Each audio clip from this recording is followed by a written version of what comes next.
नमस्कार. श्री स्वामी समर्थ. उद्या अधिक मासातील पहिली आणि अत्यंत पुण्यदायी अशी कमला म्हणजेच पद्मिनी एकादशी आहे आणि आजच्या या व्हिडिओमध्ये आपण जाणून घेणार आहोत कमला एकादशीचं महत्त्व, या दिवशी कोणते उपाय करायचे, कोणत्या सेवा करायच्या, कोणत्या चुका टाळायच्या आणि भगवान विष्णूंची कृपा मिळवण्यासाठी सोपे पण प्रभावी उपाय. आता अधिक मासाला पुरुषोत्तम मास असं देखील म्हटलं जातं आणि हा महिना स्वतः भगवान विष्णूंना समर्पित मानला जातो. त्यामुळे या महिन्यात येणाऱ्या एकादशी सामान्य एकादशींपेक्षा अधिक पुण्यदायी मानल्या जातात.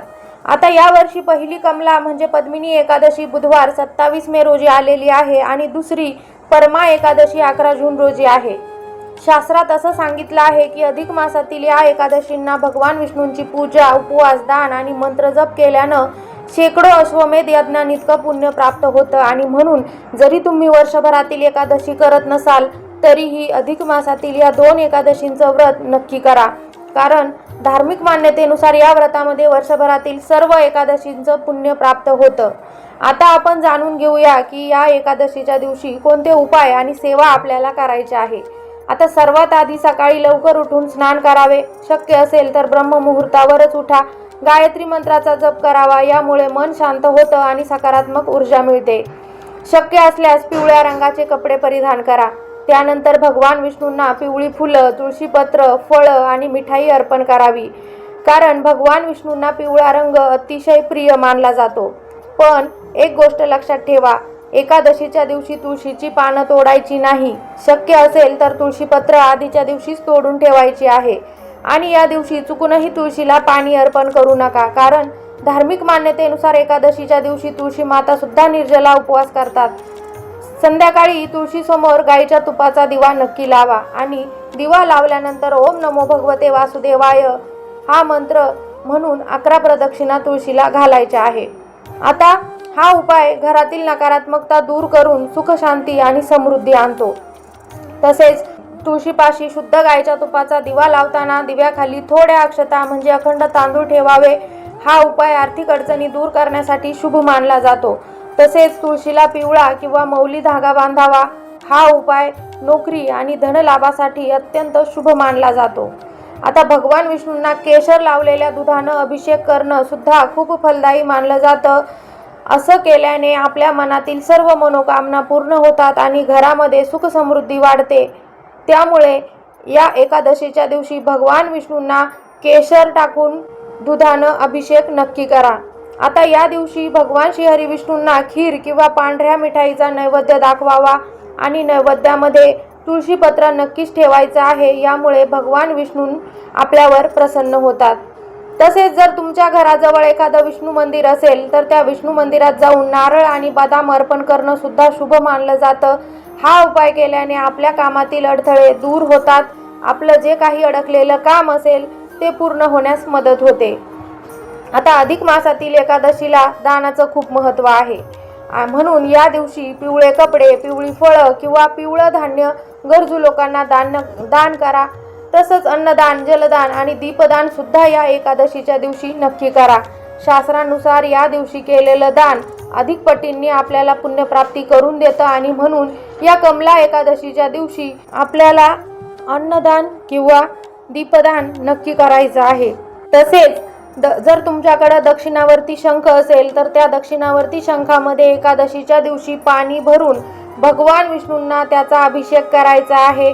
हा उपाय आर्थिक प्रगती आणि धनलाभासाठी अत्यंत शुभ मानला जातो, कारण भगवान विष्णूंना शंख अतिशय प्रिय आहे आणि म्हणूनच या दिवशी आपल्याला दक्षिणावर्ती शंखाचा हा उपाय नक्की करायचा आहे.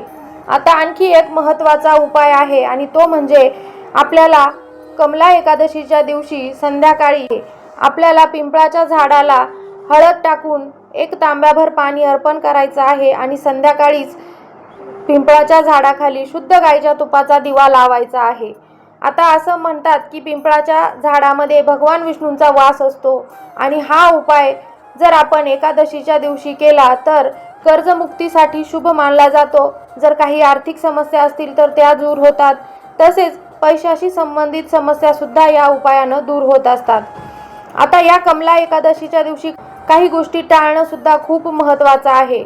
जसं की कांदा, लसूण, मांसाहार आणि तामसिक भोजन टाळायचं आहे. राग, खोटं बोलणं, चुगल्या करणं आणि इतरांचा अपमान करणं टाळायचं आहे. अनेक लोक या दिवशी निर्जला व्रत करतात, तर काही जण फलाहार करून व्रत करतात. पण श्रद्धा आणि भक्ती सर्वात महत्त्वाची आहे आणि म्हणून तुम्हाला जसा झेपेल त्याप्रमाणे तुम्हाला उपवास करायचा आहे. परंतु या अधिक मासातील कमला एकादशी आणि पद्मिनी एकादशी या दोन्ही एकादशींना आपल्याला घरातील सर्व व्यक्तींना उपवास करायचा आहे. कारण अधिक मासातील या एकादशी अत्यंत दुर्मिळ आणि पुण्यदायी मानल्या जातात. कारण हा योग फक्त 3 वर्षांनी एकदाच येतो आणि जर या वर्षी तुम्ही उपवास केला नाही तर तुम्हाला पुन्हा 3 वर्ष वाट पाहावी लागणार आहे. आणि म्हणून उद्या कमला एकादशीच्या दिवशी आपल्याला उपवास हा करायचा आहे. तसेच दिवसभरात आपल्याला ओम नमो भगवते वासुदेवाय या मंत्राचा जप करायचा आहे. भगवान विष्णूंची पूजा, मंत्र जप आणि सेवा सुद्धा आपल्याला करायची आहे. जमल्यास उद्या दिवसभरात विष्णू सहस्रनामाचं पठण करा, गीतेचा 15वा अध्याय वाचा किंवा संक्षिप्त श्रीमद भागवत या ग्रंथाचं पठण करा. तसेच कमला एकादशीच्या दिवशी सकाळी आणि संध्याकाळी आपल्या देवघरामध्ये शुद्ध गाईच्या तुपाचा दिवा लावायचा आहे. तसेच आपल्या घराच्या मुख्य दरवाजाच्या बाहेर सुद्धा शुद्ध गाईच्या तुपाचा दिवा आपल्याला लावायचा आहे.